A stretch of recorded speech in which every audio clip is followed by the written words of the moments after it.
Hey guys, welcome to the review show. My name is Austin Gladiator, 2 stars, Paul Mescal. After his home is conquered by the tyrannical emperors who now lead Rome, Lucius is forced to enter the Colosseum and must look to his past to find strength to return the glory of Rome to its people. To be honest, did not expect to make this review this early. Luckily I watched Gladiator for the very first time a couple days ago, and of course, you guys know that because I uploaded that commentary on the first one Sunday, which was a lot of. I really had a good time watching that movie.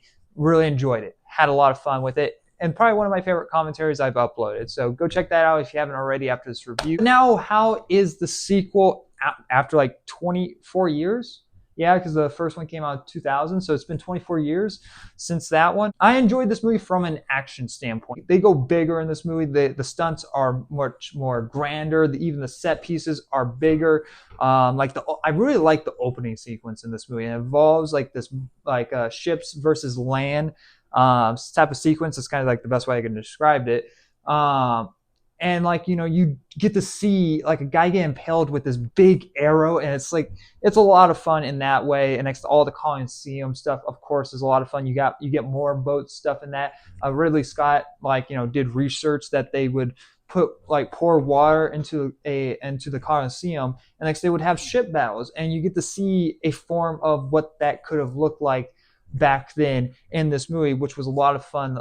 They even had sharks in the film as well. Not real sharks, of course, but there's a sequence during that boat ship battle in the Colosseum that involves sharks, and actually you also get to see rhinos and even monkeys. So you get to see a variety of different animals being used in this film than in the first one, where it was just mostly tigers, and all that was fun. Love the action, love the gore.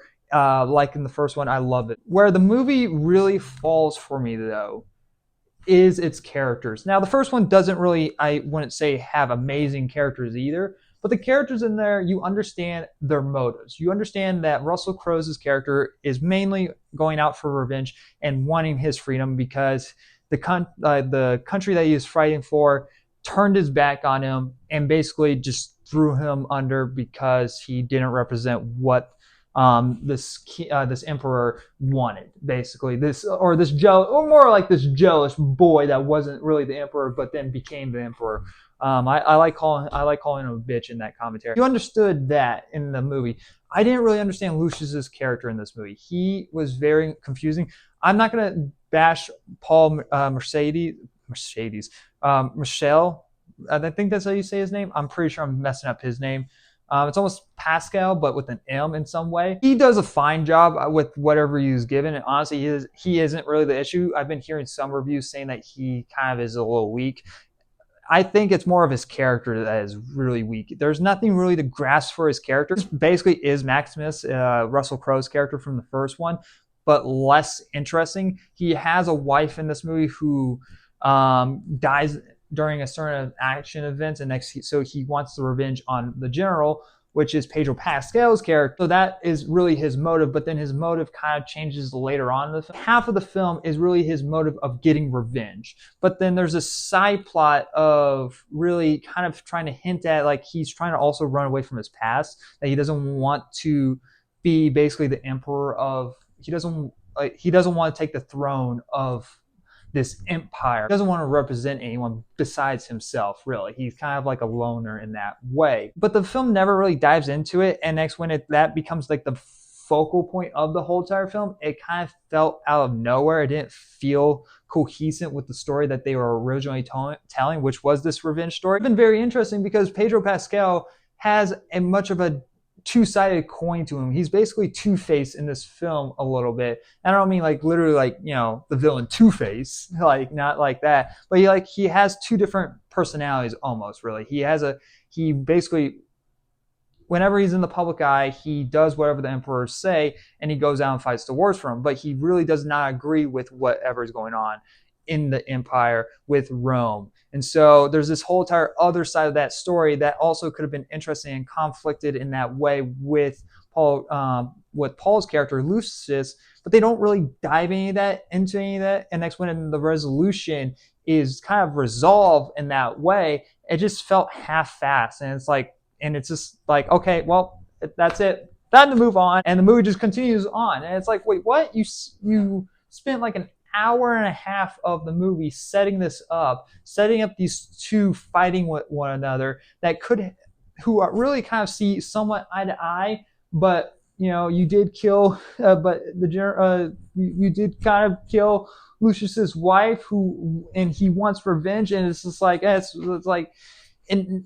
the resolution between these two characters, it just doesn't feel satisfying, and that's a lot of this movie. When it comes to any form of characters, they don't feel satisfying. They don't feel like there was a clear narrative with any of these characters. Even the mom in this movie, who was from the first one, Lucius's son. I don't understand her motives at all, especially for the reason why Lucius is not. That was not the reason why he ran off. So he wasn't there in Rome to take the throne. When you figure out why Lucius wasn't there this whole entire time to take the throne of this empire, it doesn't really make any sense. It's kind of like, wait, what?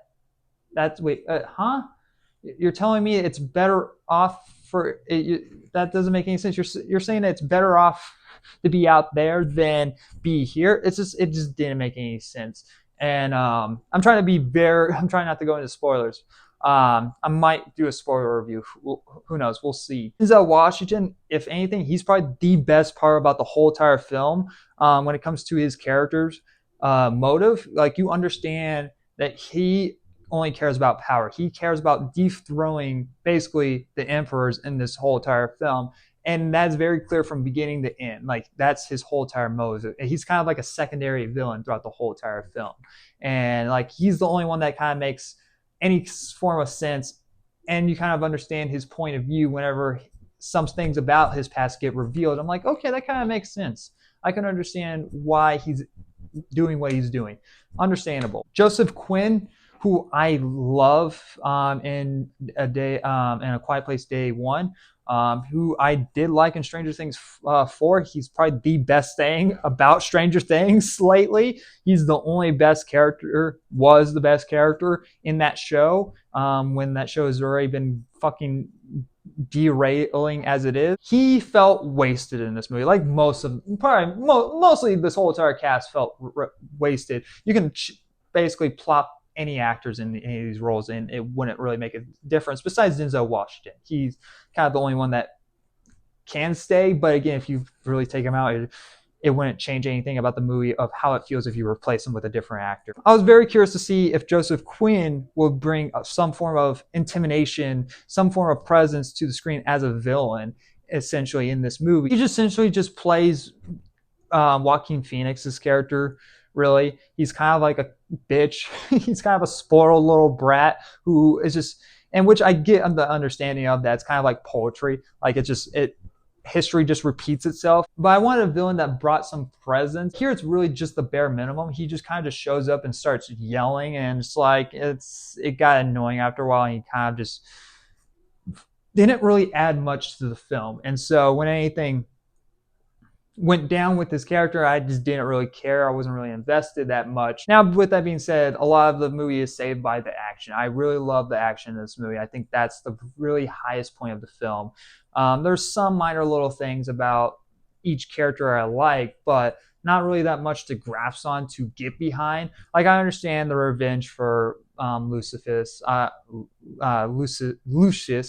I don't know why I'm saying Lucius, the fucking devil. But I understand his motive in a tiny bit. It's just his whole entire storyline kind of fucking changes towards the end out of nowhere, when it was never really properly set up. It was kind of hinted, but was not really properly set up. And I wish that they dived a little bit more into that, because that's interesting that, this kid who gets kind of runs away or gets sent off from his home, and is kind of like upset about that, but then he accepts his new life and actually enjoys his new life and hates whatever Rome represents, and he doesn't want to go back there, and he doesn't want anything part of it. But then he has to accept the reality of who he actually is. That's an interesting concept. Next, when you include Pedro Pascal's story into it as well, that adds a lot of tension. They just really don't dive into much of it. That makes it feel having a lot of weight towards the end and not really feeling satisfying. enough. So at the end of the day, if you're going to go out and see this movie, you will get a lot of action. You will be satisfied in that way, but don't be expecting to be attached to the characters like you were really in the first one. They're a lot weaker here, in my opinion. I'm gonna give Gladiator 2 a B-. Had a good time with it. A lot of it is saved with the action. The cinematography looks amazing. The special effects. Even though the performances, even though the characters are weak, the performances in this movie are top tier. They are really good.